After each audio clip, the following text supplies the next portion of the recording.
Assalamualaikum warahmatullahi wabarakatuh. Waalaikumsalam warahmatullahi wabarakatuh. Baiklah teman-teman, pada kesempatan kali ini kami dari kelompok 6 akan mempresentasikan hasil diskusi kelompok kami yang berjudul Hakikat Indonesia Baru.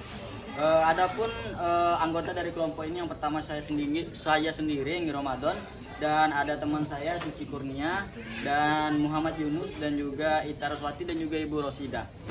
Langsung saja di inti pembahasan ini akan saya bacakan untuk bab pertama, yaitu latar belakang reformasi yang selama ini yang ditunggu-tunggu oleh masyarakat Indonesia hendaknya jangan dinikmati oleh mereka yang sedang berkuasa, baik di pihak eksekutif maupun legislatif, tetapi juga dinikmati oleh seluruh lapisan masyarakat pemerintah.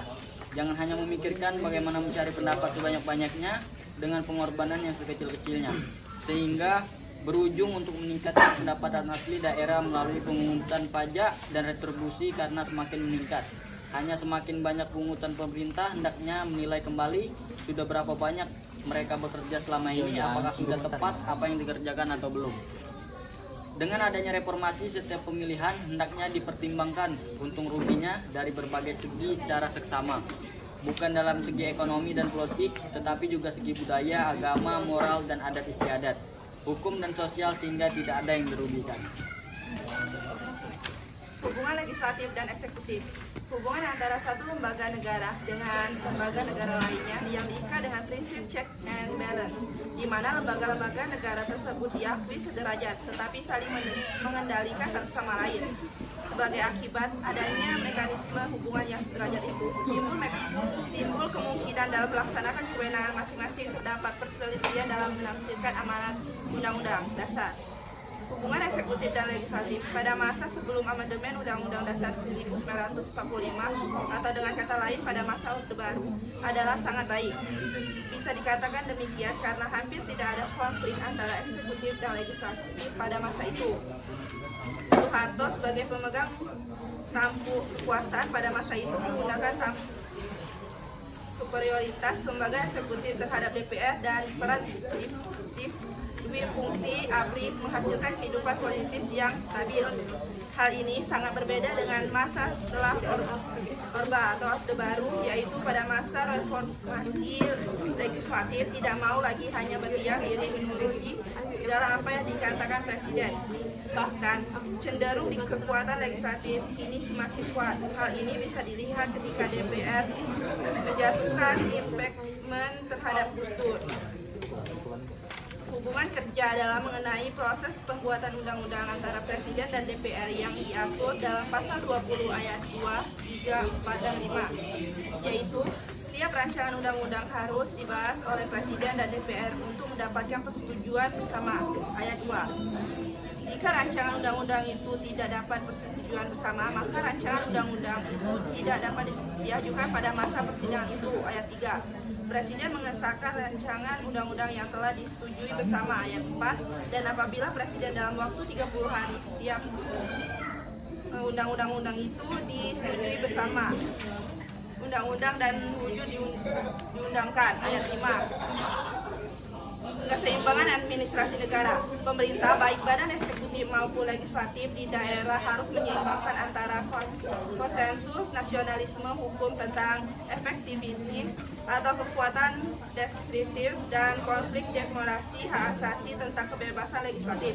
Artinya demi nasionalisme, demi efektivitas, demi hukum dan konsensus nasional, dan demi mendengar pendapat orang lain, dan demi demokrasi, maka resikonya akan terjadi konflik antar pendapat orang lain dan berbagai golongan karena masyarakat terdiri dari begitu banyak sarana kepentingan, dan pihak eksekutif diutamakan baik dalam memberikan masyarakat maupun dalam menerapkan aturan daerah karena dianggap anarkis. Ideologi dan secara global sedang dipersoalkan bukan saja di negara kita Republik Indonesia, tetapi bahkan di seluruh dunia, yaitu antara dua kutub besar, sosialisme, komunisme, satu pihak, dan liberalisme. Sosialisme dirayakan dengan adanya paradigma yang mengimbangkan antara kekuasaan dengan pelayanan. Misalnya kekuasaan hanya diberikan untuk mengantisipasi keberadaan diskriminasi moral, sedangkan pelayanan yang dimaksudkan untuk yang baik dan yang benar. Filsafat administrasi negara. Munculnya pemisahan antara logika, etika, dan estetika karena adanya aparat pemerintah di pihak eksekutif ataupun di pihak legislatif yang bersangkutan adalah pimpinan dewan, partai ketua, komisi, para ketua fraksi, atau anggota biasa yang perlu mendialektikan dirinya. Kesimpulan, DPR sebagai lembaga legislatif adalah badan atau yang berwenang untuk membuat undang-undang dan sebagai kontrol terhadap pemerintahan. Dari fungsinya tersebut, maka antara para pihak legislatif dan eksekutif dituntut untuk melakukan kerjasama. Apalagi di Indonesia memegang prinsip pembagian kekuasaan. Pemerintah baik badan eksekutif maupun legislatif di daerah harus menyeimbangkan antara konsensus nasionalisme hukum tentang efektivitas atau kekuatan eksekutif dan kompleks demokrasi hak asasi tentang kebebasan legislatif. Baiklah teman-teman, selanjutnya kita akan masuk ke sesi tanya jawab. Bagi teman-teman yang ingin bertanya, saya persilakan untuk mengangkat tangan. Oke, lanjut Mbak Ismi. Saya Ismi Ica dari kelompok 4. Saya mau bertanya, apa hubungan kerja antara legislatif dan eksekutif? Terima kasih. Oke, baik, terima kasih Mbak Ismi. Selanjutnya, silakan. Saya Eka Sutri dari kelompok 2. Bertanya, coba kalian sebutkan alasan mengapa munculnya pemisah antara logika, etika, dan estetika. Siap, terima kasih Mbak Eka untuk pertanyaannya. Selanjutnya, silakan. Saya Femi Safina dari kelompok 3. Apa persoalan ideologi ada di luar Indonesia? Siap. Oke, terima kasih Mbak Baby. Baiklah, untuk pertanyaan teman-teman semua akan dijawab oleh teman saya. Untuk yang pertama, pertanyaan dari Mbak Ismi. Silakan Mbak Ita untuk menjawab pertanyaannya. Oke, saya Ita Roslanti akan menjawab pertanyaan yang diberikan oleh Ismi. Jawabannya yaitu hubungannya tentu sangat baik karena hampir tidak ada konflik antara eksekutif dan legislatif. Apakah cukup Ismi? Oke, terima kasih Ismi. Oke, untuk soal yang kedua yang dari Mbak Eka akan dijawab oleh teman saya, Suci. Baiklah, saya akan menjawab pertanyaan dari Eka. Jawabannya adalah karena adanya aparat pemerintah di pihak eksekutif ataupun di pihak legislatif yang bersangkutan adalah pimpinan dewan, para ketua komisi, para ketua fraksi, ataupun anggota biasa perlu mendialektikan dirinya. Bagaimana? Terima kasih Mas. Untuk soal yang ketiga dari Mbak Baby, apa persoalan ideologi ada di luar Indonesia? Saya akan menjawabnya.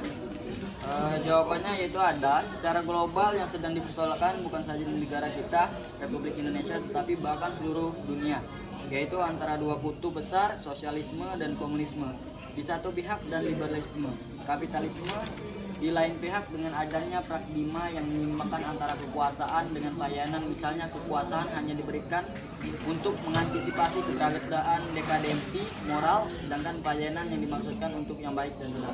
Bagaimana Mbak untuk jawabannya? Oke, terima kasih Mbak Debbie.